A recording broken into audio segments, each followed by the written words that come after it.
नमस्कार दोस्तों, एक बार फिर से स्वागत है आपका मेरे चैनल पर। और हमेशा की तरह आज की वीडियो दोस्तों आपके लिए बेहद जरूरी होने वाली है। अगर आप राजस्थान के नागरिक हैं ना, तो ये वीडियो आपको बहुत ज्यादा हेल्प देने वाली है। अगर आप बीएलओ हैं या मतदाता हैं, आप दोनों के लिए ये वीडियो बहुत ज्यादा हेल्पफुल होने वाली है। हर साल चुनाव से पहले ना भारत का चुनाव आयोग ना एक प्रक्रिया चलाता है जिसे कहते हैं विशेष गहन पुनरीक्षण। 2025 में ये होने वाला है दोस्तों, इसी के लिए ये वीडियो मैं आज बना रही हूँ। पहले बिहार में हो रहा था, अब ये काम दोस्तों राजस्थान में भी हो रहा है। धीरे धीरे दोस्तों इस सारे राज्य में होता है दोस्तों, लेकिन हर राज्य की ना अलग अलग डेट है, जिसका काम दोस्तों 5 अगस्त से शुरू हो चुका है और उसकी लास्ट डेट है ना दोस्तों 14 सितंबर होने वाली है। तो अगर आपने अभी तक नहीं भरा है तो प्लीज इस फॉर्म को भर दीजिएगा, जिसे कहते हैं गणना प्रपत्र। गणना प्रपत्र आपको भरना बेहद जरूरी है। अगर आप नहीं भरते हैं तो आपका नाम है दोस्तों चुनाव वोटर आईडी से कट जाएगा, आप वोट नहीं डाल पाएंगे। तो इसलिए आपका नाम ना कटे, इसलिए आपको ये फॉर्म भरना बेहद जरूरी है दोस्तों। अगर आप बीएलओ हैं या मतदाता हैं तो आप कंफ्यूज हो रहे हैं कि हमें कौन से डॉक्यूमेंट्स है जो लोगों से लेने हैं। अगर आप मतदाता है तो आप कंफ्यूज हो रहे हैं कि हमें कौन से वो डॉक्यूमेंट्स है जो बीएलओ को देने हैं। कि वो सारी कंफ्यूजन है इस वीडियो में दूर हो जाएगी। इस वीडियो को एंड तक देखिएगा ना, तभी आपको सारी बातें है ना जो एकदम क्लियरली समझ में आ जाएगी और आपकी सारी कंफ्यूजन दूर हो जाने वाली है। तो प्लीज वीडियो को एंड तक जरूर देखिएगा, तभी आपको सारी बातें हैं जो समझ में आने वाली है। यहाँ पर दोस्तों सबसे पहले हम वो दस्तावेज यानी वो डॉक्यूमेंट्स के बारे में बात कर लेते हैं, जिस 11 डॉक्यूमेंट्स की आपको जरूरत पड़ने वाली है। तो यहाँ पे स्क्रीन पे देखिए, मैंने यहाँ पे लगा दिया है आपको वो सारे डॉक्यूमेंट्स। 11 के डॉक्यूमेंट्स है, उसमें से आप कोई भी एक डॉक्यूमेंट्स है जो आपको दे सकते हैं दोस्तों। यहाँ पर आप देख सकते हैं वो सारे डॉक्यूमेंट्स है, इनमें से आप कोई भी एक डॉक्यूमेंट्स है जो आप दे सकते हैं अपने इस गणना प्रपत्र को भरने के लिए। यहाँ पर मैं आपको एक एक करके समझा देती हूँ कि वो कौन कौन से डॉक्यूमेंट्स है जो आप यहाँ पर दे सकते हैं दोस्तों।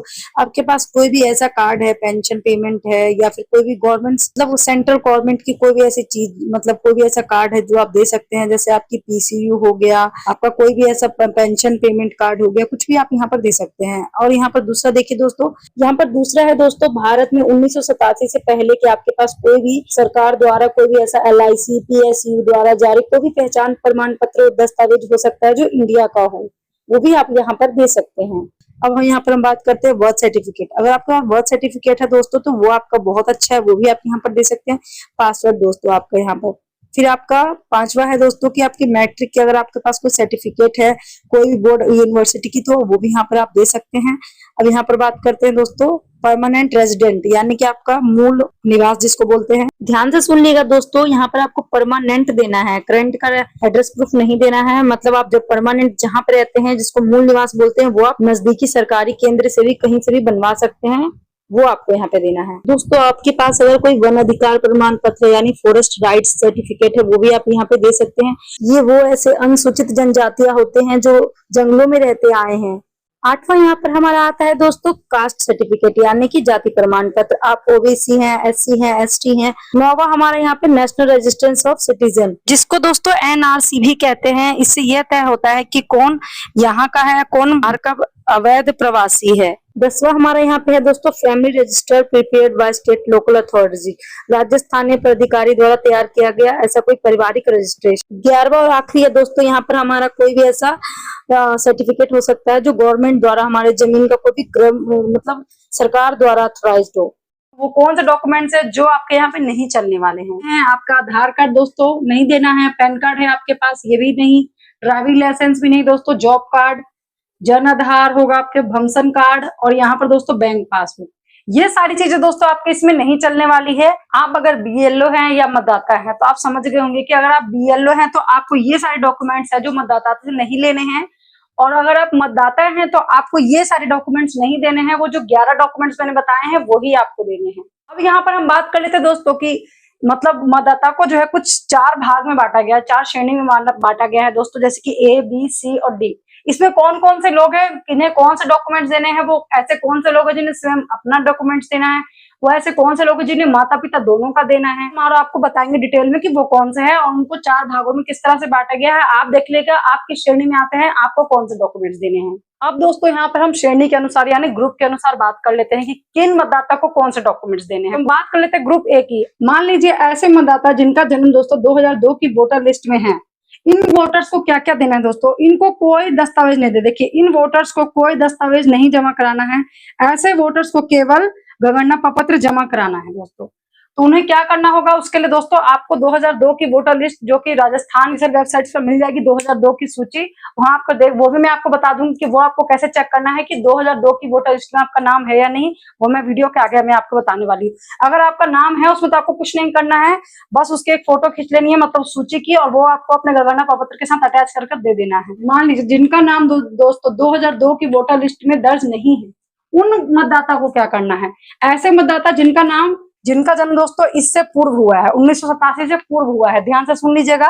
ग्रुप बी वाले जिनका जन्म 1987 से पहले हुआ है, उन्हें इन बताए हुए 11 डॉक्यूमेंट्स में किसी भी एक डॉक्यूमेंट्स को जमा करवा देना है।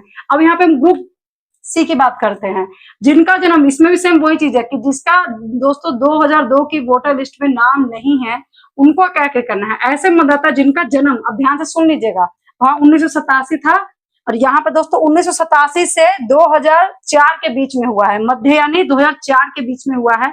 ऐसे वोटर्स को क्या क्या देना है दोस्तों, ऐसे वोटर्स को गणना प्रपत्र के साथ एक खुद का निम्न 2 दस्तावेज जमा करवाने हैं। एक स्वयं का दस्तावेज हो जाएगा और एक माता पिता दोनों में से किसी भी एक का।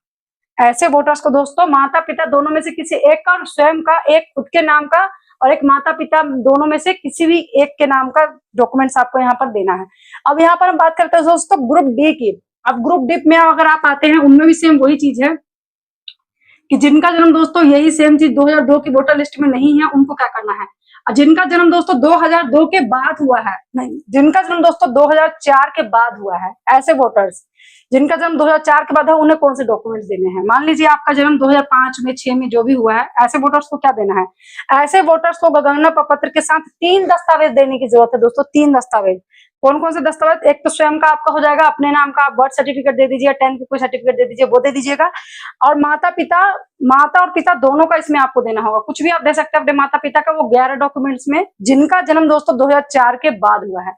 आशा करती हूँ आपको ये चीजें एकदम प्रॉपरली समझ में आ गई होंगी दोस्तों। कोई ऐसा है जिनके माता पिता का नाम 2002 की वोटर लिस्ट में है, वो आपके माता पिता हैं, मान लीजिए उनका नाम 2002 की वोटर लिस्ट में, तो उन्हें क्या करना होगा, उन्हें कुछ नहीं करना है, एक स्वयं के डॉक्यूमेंट्स के साथ बस वो माता पिता का जो वोटर लिस्ट है उसकी पृष्ठ, मतलब एक फोटो खींचकर आपको उस डॉक्यूमेंट के साथ अटैच कर देना है कि हाँ भैया मेरे माता पिता का नाम जो है 2002 की वोटर लिस्ट में है। आपको समझ में आ गया होगा मैंने क्या बोला है। तो आपको पहले चेक करना पड़ेगा कि आपका मतलब माता पिता का या जिस भी व्यक्ति का नाम 2002 की वोटर लिस्ट में है या नहीं। तो वोटर लिस्ट आप कैसे चेक करेंगे, तो दोस्तों कुछ नहीं करना है, आप क्रोमा पे किसी ब्राउजर पे चली जाइएगा, वहां पर आपको लिखना है दोस्तों election.rajasthan.government.in, इस पर ही आपको क्लिक करना है दोस्तों। और मतलब मैं आपको हर वीडियो में ये चीज बता देती हूँ कि अदरवाइज किसी भी वेबसाइट पर आपको किसी भी तरह की अपनी जानकारी को अपलोड नहीं करना है, क्योंकि आपको पता है कि बहुत ज्यादा ऑनलाइन फ्रॉड हो जाते हैं। तो ये जो सरकार द्वारा प्रमाणित वेबसाइट है, इसी पर आपको क्लिक करना है, और इस पर क्लिक करेंगे तो आपको यहाँ पे देखेंगे बहुत सारी इस तरह की सूची आ जाएगी। वहां पर आपको 2002 ये लिखा जो वहां पर आ रहा है, इस पर ही आपको क्लिक करना है। इस पर क्लिक करेंगे तो आपका राज्य जो है, आपकी विधानसभा क्या है, आपका मतलब जिला कौन सा है, आपकी पिक क्या है, ये सब चीजें, या कैप्चा है, यहाँ पर एंटर करके आपको यहाँ पर जैसे ही आप इस पर क्लिक करेंगे, आपका जितना मतलब जो आपका अगर नाम होगा वो आपको वहां पर दिख जाएगा। अब यहाँ पर वो चीजें हैं दोस्तों, अब मान लीजिए किसी लड़कियों की मैरिड हो जाती है, मतलब मान लीजिए कोई लड़की है मैरिड कर किसी और राज्य में चली गई है, तो वहां भी चीज लागू होती है दोस्तों, कोई दिक्कत नहीं है आपकी, बस आपको वही सेम प्रोसेस वहां भी लागू करना है, वही फोटो खींचकर आपको लगा देनी है, क्योंकि आपके माता पिता कहीं भी, बस इंडिया के नागरिक है ना, वो इंडिया के नागरिक है, तो ये चीज उनपे भी लागू होती है। वो आप कहीं भी शादी करके चली गई है, लेकिन अभी भी डॉक्यूमेंट्स जो है आपके माता पिता वाली लगेगी आपकी। तो ये टेंशन जो है मैंने आपकी प्रॉब्लम, मतलब जो आपके दिमाग में कंफ्यूजन चल रहा होगा, वो मैंने दूर कर दी है। अभी भी दोस्तों आपके मन में और कोई डाउट चल रहा है इस पत्र को, मतलब गणना पत्र को लेकर कोई क्वेश्चन आपके मन में चल रहा है, आपको नहीं समझ में आ रहा, तो आप मुझे कमेंट बॉक्स में कमेंट कर दीजिएगा, मैं आपके कमेंट का आंसर दे दूंगी। अब जिनके माता पिता का नाम 2002 की वोटर लिस्ट में नहीं है, तो उन्हें वही 11 डॉक्यूमेंट्स में किसी भी एक डॉक्यूमेंट्स के साथ अपने जो भी जानकारी है देकर अपने मतलब बीएलओ को दे देनी है। अपने जो भी आपके पास जो डॉक्यूमेंट्स है, वो 11 डॉक्यूमेंट्स में से आप कोई भी डॉक्यूमेंट्स अपने बीएलओ को दे सकते हैं गणना प्रपत्र के साथ। इस वीडियो में दोस्तों थोड़ी सी भी आपको जानकारी दी है, तो प्लीज चैनल को सब्सक्राइब करना बिल्कुल मत भूलिएगा, वीडियो को एक लाइक भी जरूर कर दीजिएगा। दोस्तों आपको पता है कि वीडियो बनाने में मेहनत लगती है, फिर उसे एडिटिंग भी करना होता है, और इतनी मेहनत हम आप लोगों के लिए ही करते हैं। तो प्लीज आपका एक सपोर्ट और एक प्यार हमें बहुत ज्यादा मोटिवेट करता है। और इस वीडियो को दोस्तों आप अपने और रिश्तेदारों को, अपने जान पहचान वालों को भी शेयर कर सकते हैं, ताकि उनको भी कोई डाउट हो अगर हो रहा हो तो वो भी अपने डाउट को क्लियर कर सके। तो मिलते हैं एक और बहुत अच्छे टॉपिक के साथ किसी और नेक्स्ट वीडियो में, तब तक के लिए दोस्तों धन्यवाद।